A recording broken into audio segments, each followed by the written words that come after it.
Hello anh em, chào mừng anh em đã quay trở lại với channel của mình. Trong video clip ngày hôm nay thì mình sẽ show cho anh em về một số những cái thay đổi lớn ở trên mặt trận chinh phục Cairo. Đây là những thay đổi mang tính tích cực mà nhà phát hành đã đem đến cho chúng ta, mong muốn cho chúng ta có một trải nghiệm vui vẻ hơn và cái độ chiến đấu mạnh mẽ hơn ở trên mặt trận này. Vậy hãy cùng xem nó có những thay đổi gì nhé. Ok. Rồi, phần thay đổi đầu tiên đó chính là cái thời gian diễn ra cái mặt trận chinh phục Cairo. Ở các phiên bản cũ thì chúng ta có 39 ngày để diễn ra cái mặt trận này. Nó quá là dài và nhận được khá là nhiều phàn nàn của các game thủ. Thì nhà phát hành đã tiến hành một cái thay đổi rất lớn, đấy là giảm cái số ngày từ 39 ngày xuống còn có 26 ngày thôi. Và với 26 ngày này thì nó cũng sẽ giống với các cái mặt trận chinh phục như là Moscow hoặc là San Francisco. Và khi nó giảm xuống như vậy cho nên là chúng ta sẽ có cái phần kế hoạch tác chiến thành thị nó sẽ được rút ngắn hơn. Nó không còn có những ngày delay mà thay vào đó thì ngày nào nó cũng có những cái sự kiện để chúng ta có thể diễn ra và để chúng ta có thể hoạt động.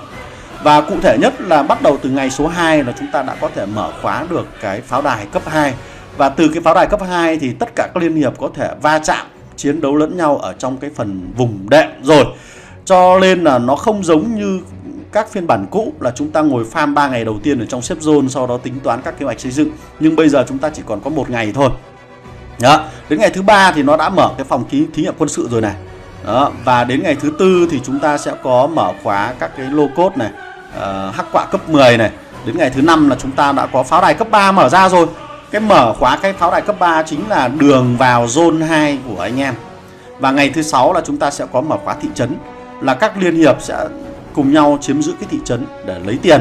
Và ngày thứ 8 là chúng ta đã mở khóa nhà lô cốt cấp 1.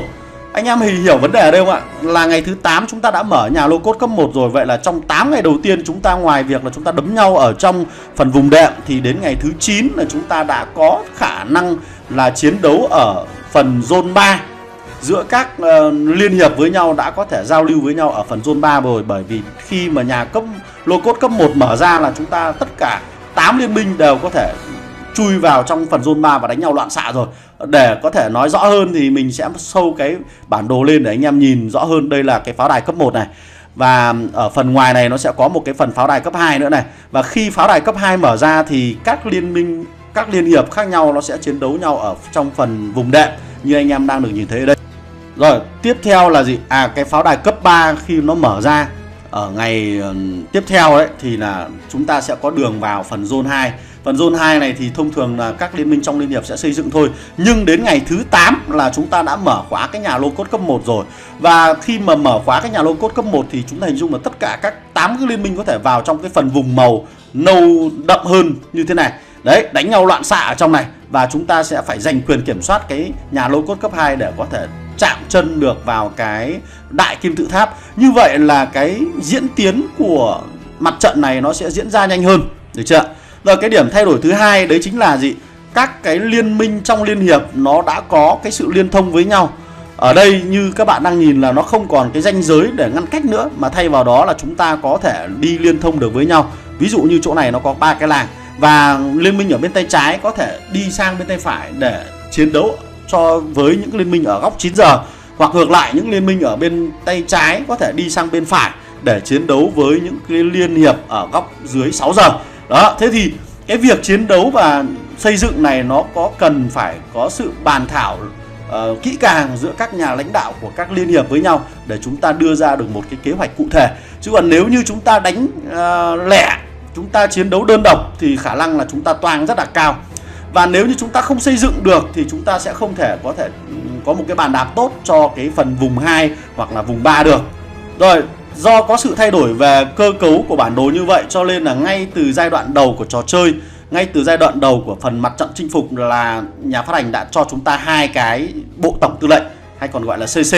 Dựa trên 2 cái CC này, ngay từ giai đoạn xuất phát là chúng ta sẽ phải tính toán việc xây dựng 2 cái CC này làm sao để có thể các liên minh trong liên hiệp có thể cover được lẫn nhau, hỗ trợ được lẫn nhau.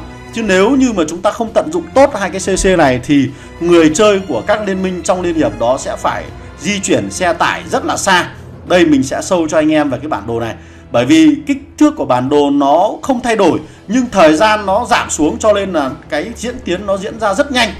Thế thì nếu như mà một cái liên minh ở góc bên trái này mà muốn đi lên đây, muốn lên góc 9 giờ này để đấm nhau thì nó phải bò rất là xa. Tương tự như vậy là cái liên minh bên trái đó là liên minh Red này, bây giờ muốn bò sang bên phải chẳng hạn, là cái liên minh ROT của mình để chiến đấu ở phần vùng đệm của mình thì phải bò rất xa. Tương tự như vậy đối với các vị trí địa lý của các góc khác trong bản đồ cũng thế. Góc 5 giờ này các bạn cũng nhìn thấy cái liên minh Mofo này mà muốn leo thang lên đến góc bên trên thì sẽ phải di chuyển một cái quãng đường cực kỳ là xa để có thể hỗ trợ được cái liên minh ở góc trên bên này. Đó. Như thế này mình ước chừng đoán phải 3-4 nghìn cây số chứ chẳng đùa, đúng không? Và những liên minh khác ở các góc khác cũng tương tự như vậy. Ý mình đang nói là cái vấn đề về việc sở hữu cái CC thứ hai, cái bộ tổng tư lệnh thứ hai, nó đem đến cho chúng ta những cái chiến thuật rất lớn ở trong cái bản đồ Cairo này. Và bắt buộc tất cả các nhà lãnh đạo chúng ta sẽ cần phải vạch ra một cái lộ trình xây dựng, một cái lộ trình để hợp tác giữa các liên minh trong liên hiệp nó chặt chẽ hơn, nó bền bỉ hơn thì mới mong có thể đem lại được chiến thắng và giành giật nhiều quả nhất có thể cho anh em được. Ok. Rồi cái thay đổi tiếp theo đấy chính là liên quan đến cái phần kết cấu của bản đồ. Nhiều người chơi ở các phiên bản cũ có ca thán về việc bố trí cái lối vào zone 3 của góc 9 giờ nó có sự thiên lệch vị trí so với các góc khác. Điển hình nhất là cái vị trí của nhà lô cốt cấp 1 ở đây. Ở các phiên bản cũ thì nó chỉ có duy nhất một lối vào, nhưng bây giờ thì Dep đã sửa đi rồi và hiện tại là chúng ta đã có 3 cái lối vào để cho các liên minh ở cánh bên tay trái có thể tự do hơn và thoải mái hơn trong vấn đề về bố trí, về cách xây dựng, về chiến thuật xây dựng cũng như là triển khai quân đội của mình. Cái thay đổi thứ hai đó chính là vị trí của nhà lô cốt ở bên tay phải. Bình thường phiên bản cũ thì nhà lô cốt nằm ở vị trí này, nhưng bây giờ thì Dep đã di chuyển xuống vị trí thấp hơn một chút để đem đến cái sự cân bằng cho bản đồ. Bởi vì tại sao? Theo như cái phiên bản cũ thì những cái liên minh ở bên cánh tay phải có thể di chuyển đến nhà lô cốt cấp 2 rất nhanh, bởi vì quãng đường của họ rất ngắn. Trong khi đó những liên minh ở góc dưới 6 giờ thì phải di chuyển một quãng đường rất dài thì mới có thể tiếp cận được cái nhà lô cốt này. Và muốn tiếp cận được nhà lô cốt này thì mới có thể vào được phần đại kim tự tháp. Do đó là cái bản đồ này có sự thiên lệch so với những liên minh ở cánh bên tay phải. Thế thì bây giờ là ở phiên bản mới thì họ đã thay đổi vị trí của nhà lô cốt cấp 2 đi. Nó lệch xuống bên dưới một chút để đem đến sự cân bằng cho những liên minh ở góc 6 giờ. Và cái con đường từ nhà lô cốt cấp 2 vào đại kim tự tháp ở cả hai góc thì mình đếm được là nó có cái số làng bằng nhau. Điều đó có nghĩa rằng là chúng ta có thể là cân bằng. Rồi, những thay đổi tiếp theo là liên quan đến các công trình bản đồ. Đây là một trong số những cái sự ức chế của người chơi ở các phiên bản cũ, là cái sinh lực và hỏa lực của thần công bọ cạp nó rất lớn. Thành ra là khi chúng ta chiến đấu ở trên mặt trận Cairo, nó đem đến một cái gì đó nó không được khốc liệt, mà các trận đánh nó thường diễn ra nó khá là rón rén, nó khá là rụt rè. Bởi vì cái hỏa lực và sinh lực của cái thần công bọ cạp này, hoặc là các cái công trình bản đồ khác, nó gây ra cái phần tác chiến của chúng ta. Thế nên bây giờ là Dep đã thay đổi cái này, là họ giảm cái phần sinh lực và hỏa lực của một số cái công trình bản đồ xuống. Và cái điểm thứ hai liên quan đến công trình bản đồ đấy là gì? Hiện tại là chúng ta sẽ không thể nào xây dựng được các công trình bản đồ này ở trong phần đất của đồng minh và trong phần đất của kẻ thù được nữa. Nó không giống như phiên bản trước là chúng ta có thể xây dựng ở bất cứ đâu, nhưng hiện tại là bây giờ là đất của kẻ thù là chúng ta không xây dựng được. Điều này nó cũng đem đến cho chúng ta những cái sự thoải mái trong kế hoạch tác chiến, và đâu đó là chúng ta đỡ bị gò bó hơn vào, lệ thuộc hơn vào các công trình bản đồ này. Đó, thì như anh em đang nhìn thấy ở đây là chúng ta chỉ có thể xây dựng ở vùng đất trống hoặc là trong lãnh thổ liên minh của mình thôi.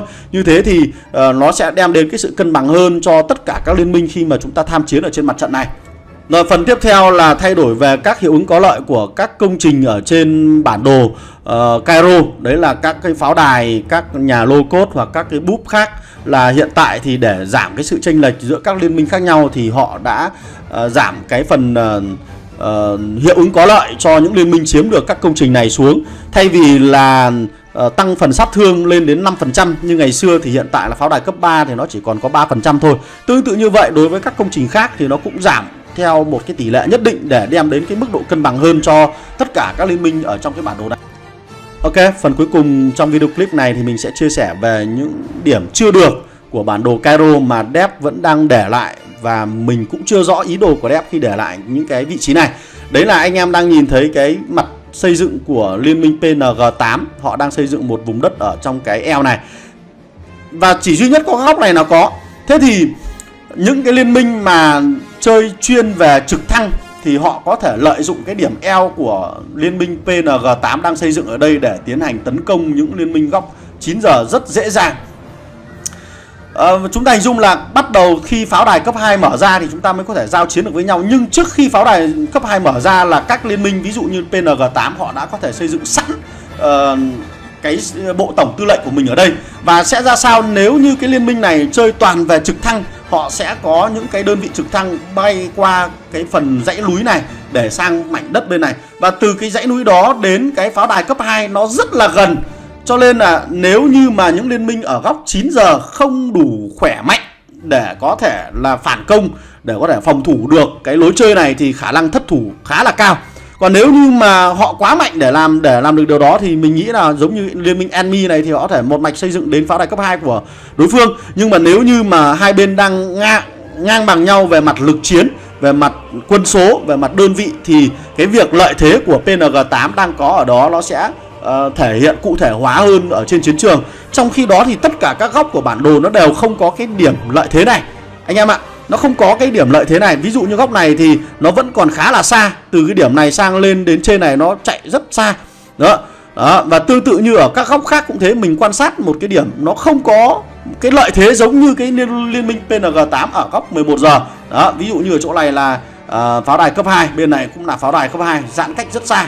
Chỗ này đó, cái khoảng này và lên trên cái khoảng này cũng rất xa nhau thì mới có thể gặp nhau để mà giao chiến được. Như vậy là cái liên minh PNG8 này có thể lợi dụng về vị trí địa lý để có thể thực hiện được cái thành công cái chiến thuật đánh úp của mình hoặc đánh chặn của mình bằng các cái đơn vị trực thăng.